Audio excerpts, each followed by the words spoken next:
예도입니다. 존재의 숲에 가을이 오고 있습니다. 예도가 최근 들어서 특히 내란의 밤을 통과해 오면서 그죠? 한심하다고 생각하는 그 지점이 하나 있는데, 그것은 정치인들이 그죠? 책을 썼다라고 하면서 뉴스공장이나 이런 데 나와서 선전해대는 그 모습인 거예요. 본인이 쓴 책이 마치 모든 고전을 능가하는 것처럼 그죠? 팬들에게 선전지를 해대는데 되게 쓰레기가 많죠, 그죠? 그리고 지하철에서 젊은이들이 그죠?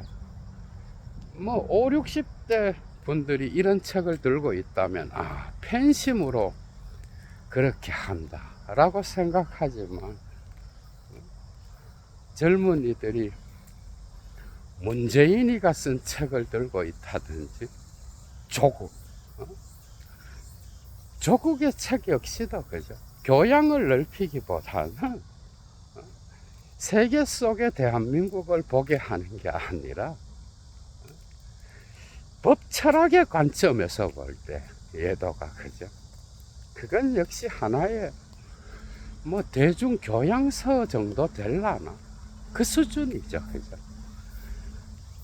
그리고 최강욱이가 쓴 책 이런 걸 들고 다닌다든지 팬심으로 책을 사주는 것은 예도는 크게 나쁘다고 생각하지 않는데, 마치 이런 책들이 지성의 정점에 있는 것처럼 착각하고 그죠?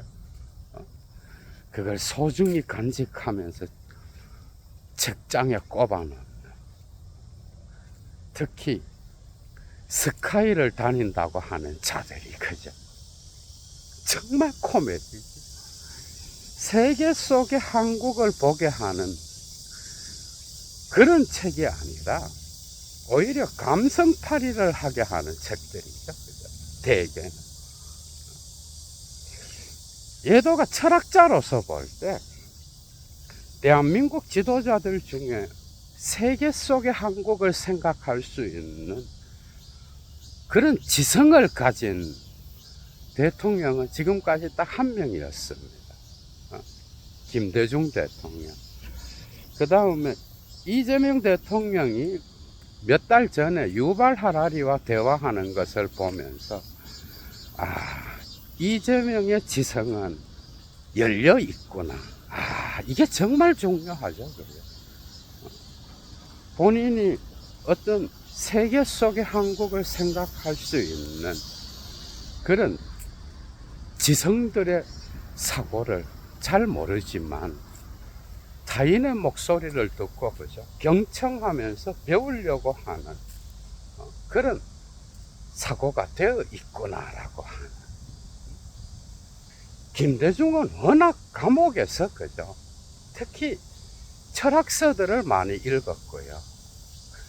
여러분, 김대중의 연설은 원고 하나 없이도 그죠? 여러분들이 들어도 어디에서나 설득력이 있고 정리되어 있고요. 자기 자신의 생각을 대중들과 교류하는 데 있어서 정확한 메시지를 전달할 수 있는 능력이 있는 거예요. 그 힘이 어디서 나와요, 여러분? 그 힘이. 그 힘은 바로 김대중의 어떤 철학의 대가들의 책들을 읽으면서 그 사유를 그죠? 삶과 정치와 세계 속의 대한민국에 대한 큰 그림을 적용시키는 데에 그죠? 훈련이 돼 있었다라는 거예요. 게다가 그 당시에 이미 1980년대에 엘빈 토플러와 같은 미래 철학자들의 책도 접하고 그죠? 대통령이 되어서는 직접 대화하기도 했는데, 이런 행보들이 세계 속의 인물을 만드는 거예요. 단지 감성팔이에 의해서 그죠? 정치인이 만들어지는 게 아닌 거예요. 일하는 수준이 다른 거야, 그죠? 그러니까 여러분들이 뉴스공장이나 이런 데서 정치인들이 나와서 책을 썼다라고 하면서 선전지를 해야 되는데 되게 쓰레기입니다. 그런데 그것을 사는 것은 좋고 팬심으로 그의 정치 행보를 응원하는 데 있어서는 좋다, 그것은. 그런데 그것이 그죠? 마치 세계 지성사에서 이런 발언을 하는 자들을 본 적도 있어. 세계 지성사에서 뭔가 대단한 책이나 되는 것처럼 착각하지는 말아라. 오히려 우물 안에 개구리로 만들죠, 대부분의 이런 책들은. 민주주의에 대한 그 가치를 설명할 때도 그죠? 세계 속에서 대한민국만의 민주주의를 보게 하는 게 아니라 대한민국의 민족주의에 갇혀서 그죠? 그게 전부인지 알고 거기서 놀아나는 경우가 많다. 팬심으로 이런 것들을 사서 그죠? 소장하고 특정 정치인을 옹호하고 그죠? 응원하는 것은 그것은 당연히 좋은 일이죠, 그죠? 그것은 바람직한 일이고 딱 거기까지인 거예요. 그런데 자기가 응원하는 어떤 정치인의 책이 그죠? 마치 대한민국 지성사에서 획을 그을 수 있는, 세계 안에서 획을 긋는다는 거는 말이 안 되니까 그죠? 대한민국 안에서 뭔가 지성인들이 읽을 만한 책들이다. 뭐 참고는 될 수 있겠죠, 그죠? 현실 정치에 대한 이야기들이니까 딱 그 수준인 거예요. 그런데 마치 뉴스공장 같은 이런 그죠? 어떤 머리를 가졌는지 이런 책들을 선전해 대면서 마치 최고 좋은 책을 쓴 것처럼 그죠? 이런 선전을 해대면서 그 정치인을 등극시키는 대중들 가운데 속임수가 있는 거죠. 정말 코미디인 거예요. 젊은이들이 책을 읽어도 그죠? 이런 정치인들이 쓴 책 그죠? 그리고 그들이 지정한 책, 뭐 그 중에는 좋은 책도 있을 수 있어요.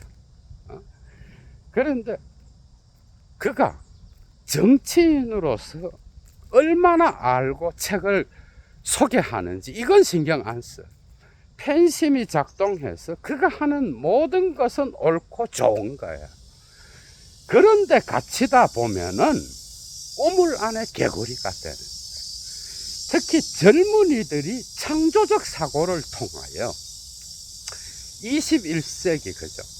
AI 시대에 어떤 세계가 도래할 것인지, 그래서 자기의 직업을 선택하고 미래 사회에는 어떤 방식으로 변화가 일어나서 형성될 건지 이런 걸 고민하면서 그죠?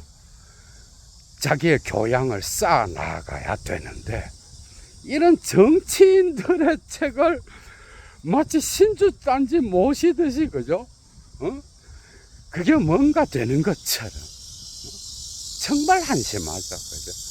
우물 안에 개구리는커녕 이런 자들의 책을 읽어서는 세계 속의 대한민국 그죠?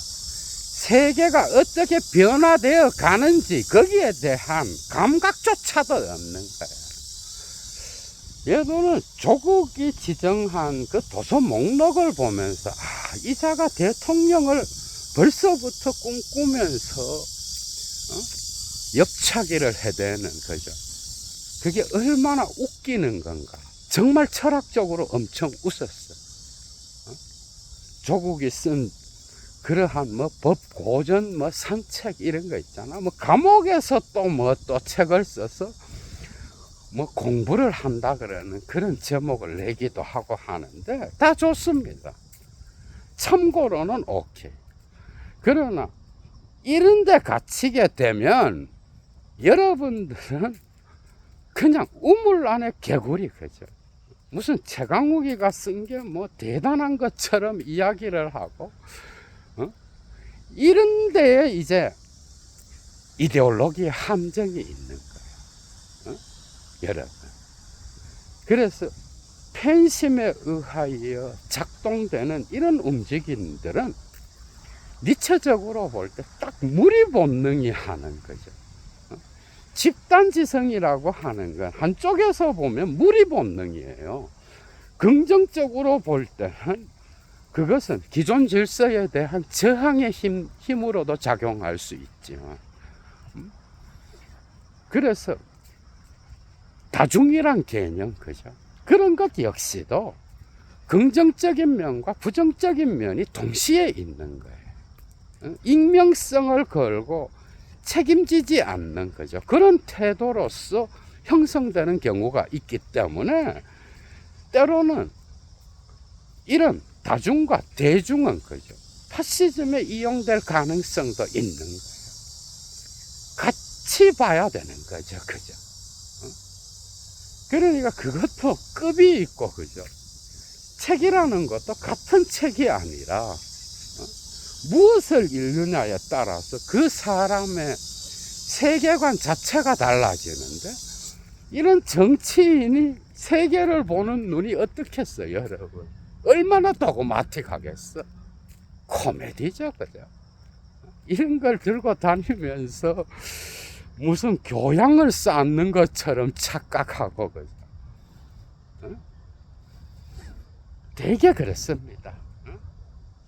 예도TV는 철학 채널이니까 철학을 하는 자들이 많이 들어오는데, 그러면서 이제 정치에 관심을 가진 자들이죠, 그죠?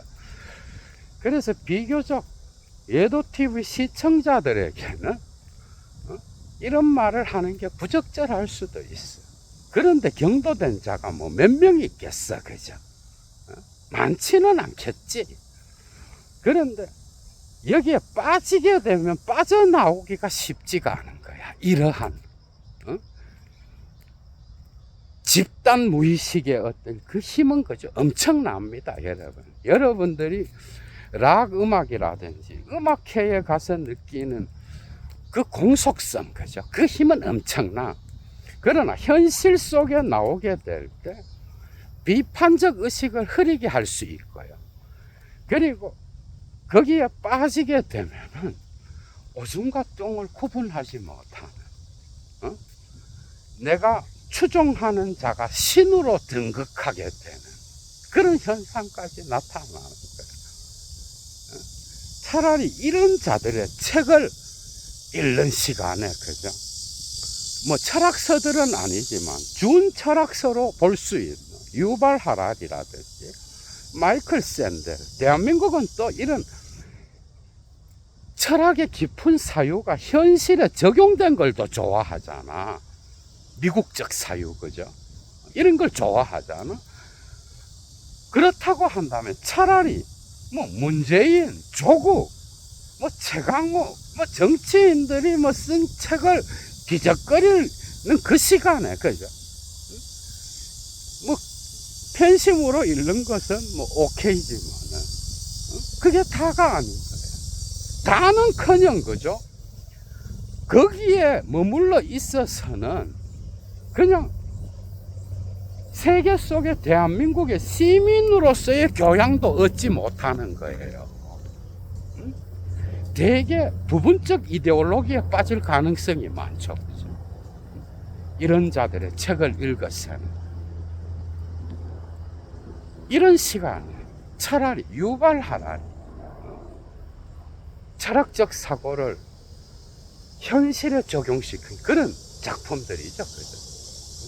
역사, 자연과학, 인문과학, 그리고 과학기술의 시대에 어떤 현상이 나타날 건지, 이런 것. 그리고 마이클 샌델의 작품들, 그리고 팔란티어 CEO, 팔란티어 테크놀로지 CEO로 유명한, 여러분들 다 알 거예요. 알렉산더 카프가 쓴 그 테크놀로지컬 리퍼블릭, 과학기술공화국이라는 작품. 이런 것들을 읽어야 미래 사회가 보입니다. 아, 세계가 지금 이렇게 돌아가고 있구나. 차라리 이런 뭐 국내 정치인들이 쓴 이런 책이 뭐 대단한 것처럼 추앙하는 그 시간에, 그죠? 다 읽고 나면 허무한 거지 뭐. 그런데 읽고 나서 여러분들이 이런 차라리 스티브 잡스의 어떤 그 정기, 그죠? 이런 걸 읽어도 유익해. 세계가 어떻게 변화됐는지를 알 수 있으니까. 특히 AI 시대, 급변하는 이 세계에 과학기술 문명은 인류에게 해를 갖고 올 것인가, 아니면 유익을 갖고 올 것인가. 그건 역시 철학적 사유가 중요하죠. 그죠? 특히 스티브 잡스의 그 연설들이라든지 애플을 디자인하는 그 방식에는 하이데거의 존재와 시간이 들어가 있습니다. 여러분. 특히 스티브 잡스는 일평생 동안 메멘토 모리라고 하는 이 라틴어 속담을 정말 좋아했는데요. 죽음을 기억하라. 나의 유한성을 기억하면서 내게 남아있는 이 삶을 감사함으로 디자인하는 것. 그래서 하이데거의 이 죽음을 향한 존재, 여기로부터 삶의 철학을 획득한 자예요. 그리고 하이데거의 사용사태 전체성, 도구 전체 연관, 세계 내 존재, 그 안에서 드러나는 하이데거의 존재론으로부터, 특히 도구 연관 안에서 손안에 있음과 눈앞에 있음의 변증법적인 상호 교환을 통하여, 그죠? 인간의 세계가 어떻게 관계성을 통하여 연결되는지, 그 철학적 사유로부터 애플을 디자인하는데 엄청난 영감을 받은 거야. 그러니까 이런 국내 정치인들의 책을 빨아대면서, 그죠? 세계의 법 철학의 관점에서, 정치 철학의 관점에서 조국이 쓴 책을 보면 어떻게 했어? 코미디죠. 정말 우물 안의 개구리죠. 그죠? 예를 들면. 그러니까 랑시에르나 발리바르나 아니면 바디우나 슬라보의 지적의 작품을 읽는 거, 그죠? 그건 또 다른 지평을 열어주는, 세계 속의 대한민국을 볼 수 있게 하는 작품들인 거예요. 법철학의 관점에서만 봐도 조국의 책은 튼튼한 건강한 교양서라고, 그죠?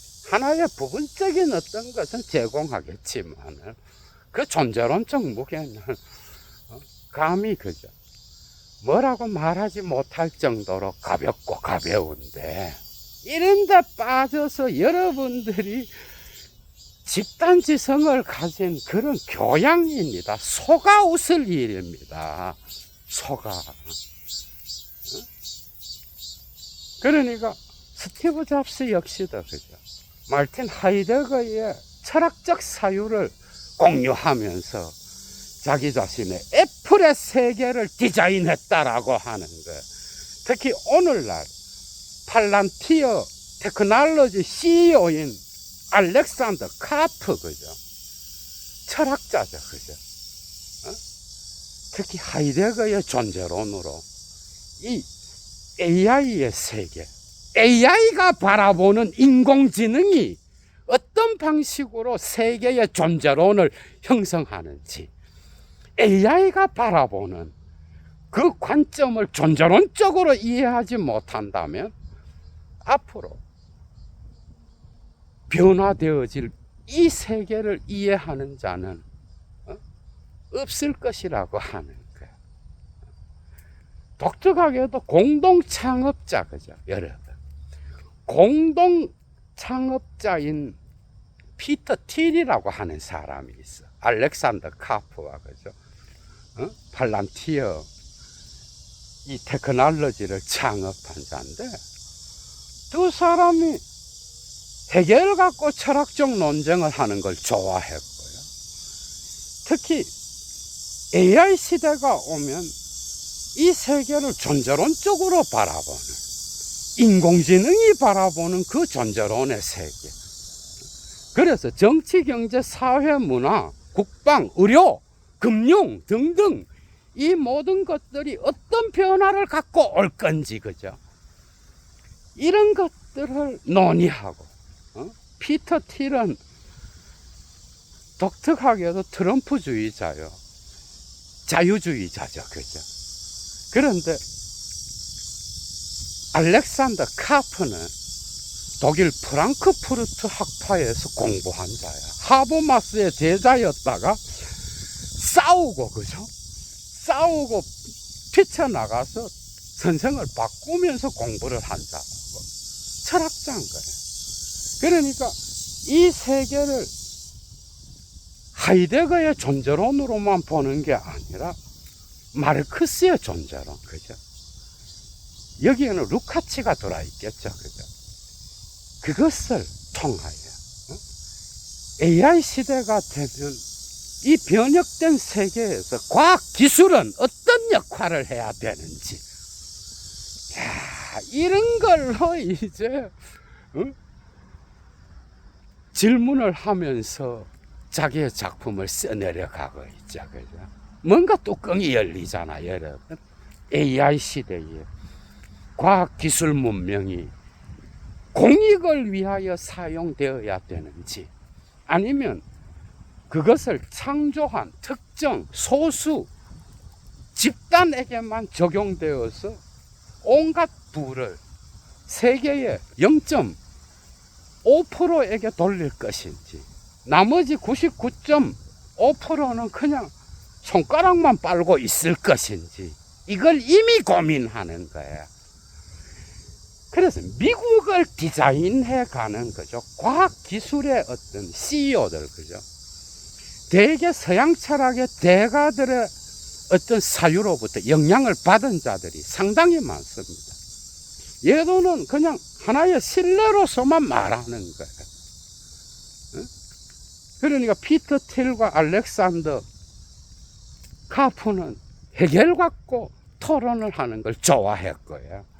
그리고 하이데거의 존재론을 너무 좋아했습니다. 또한 그는 사회주의적인 공적인 것에 대한 그 가치, 그죠? 마르크스가 가르쳐준 자본주의를 조금이라도 인간적인 얼굴로 만들 수 있는, 그러한 마르크스가 가르쳐준 인간의 인간성을 회복하면서 자본주의는 변화되어 가고, 또한 각 시대마다 다르게 나타나는 그러한 사건들에, 그죠?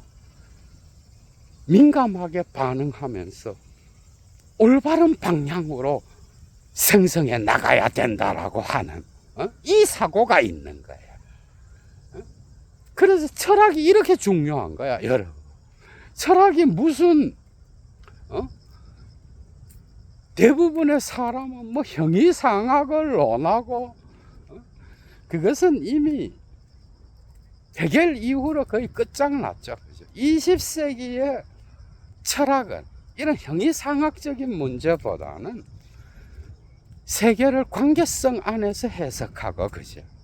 그리고 그 관계성이 어떤 변화를 만들어낼 것인지 깊이 있는 통찰을 제공하고, 인간으로서 인간이 타자와의 관계, 자연과의 관계, 그리고 자연 속의 다른 존재자들과의 관계가 어때야 되는지, 인간은 무의식적으로 어느 정도까지 자기 자신을 잊어버릴 수 있는지, 그렇다면 세계 속에서 정치와 문화는 그죠?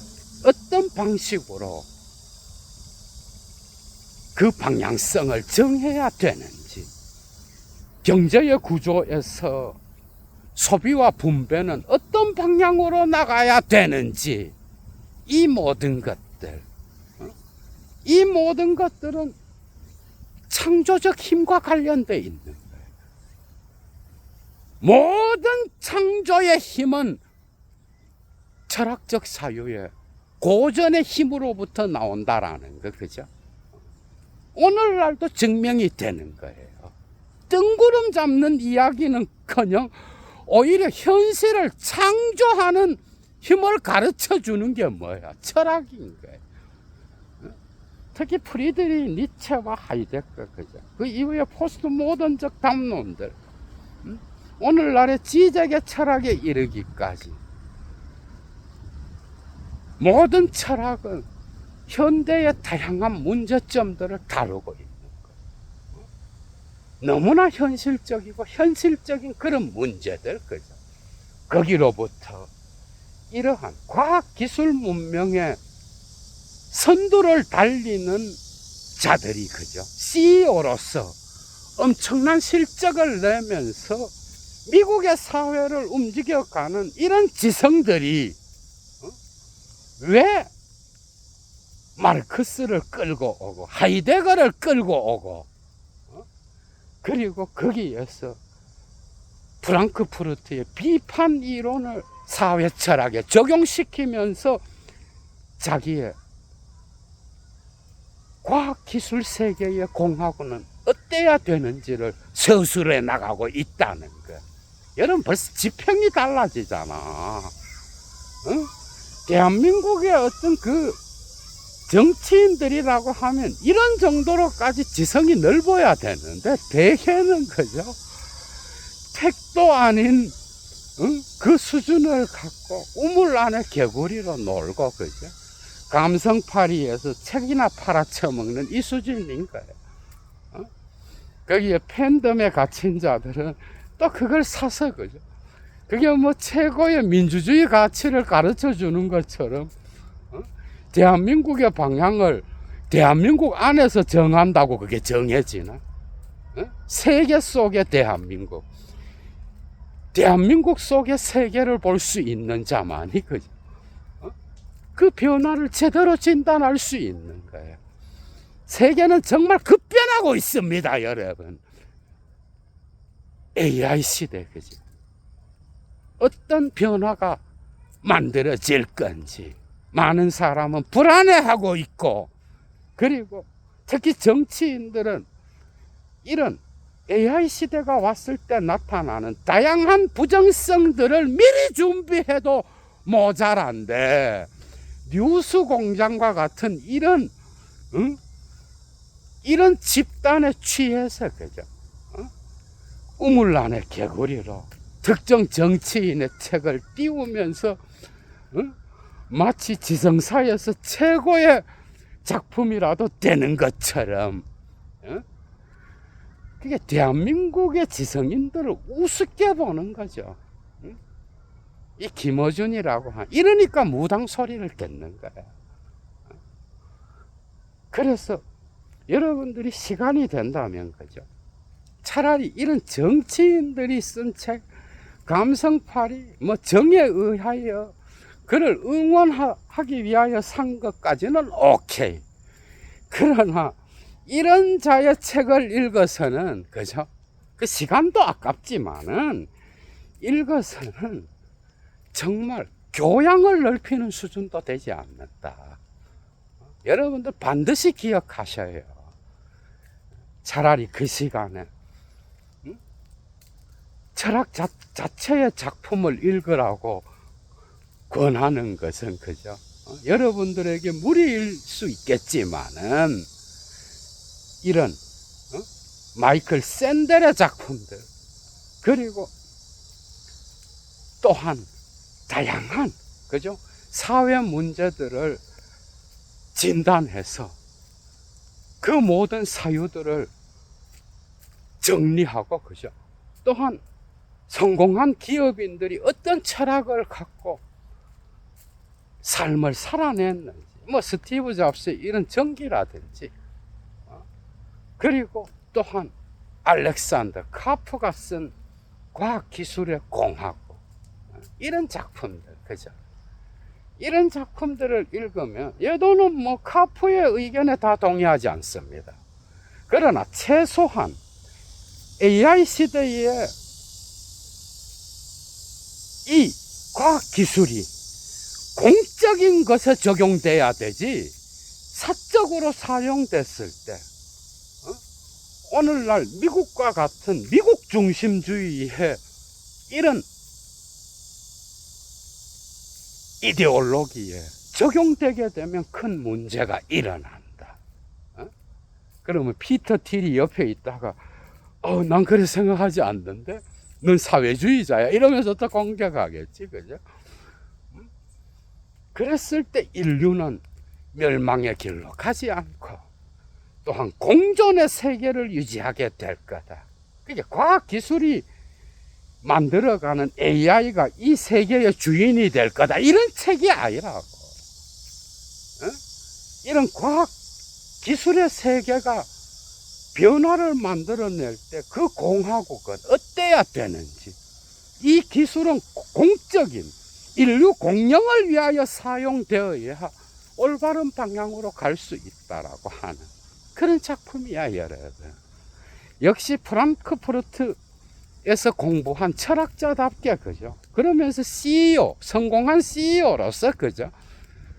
그 작품은 뭐 얘도가 볼 때 뭐 하버마스나 뭐 이런 급은 아니지만, 그러나 또한 현실 문제들에 있어서, 그죠? 하버마스가 가르쳐 주지 못하는 그런 논점들을 제공해 주는 거야, 여러분. 시간이 날 때 이런 자들의 책도, 그죠? 읽어본다면 여러분들이 앞으로 변해가는 이 세계 안에서, 그죠? 어떤 삶을 추구하고 무엇을 선택하면서 창조적 작업을 해나가야 되는지 분명하게 알 수 있을 거라고. 재밌었죠, 그죠? 얘도 물러갑니다. 주스.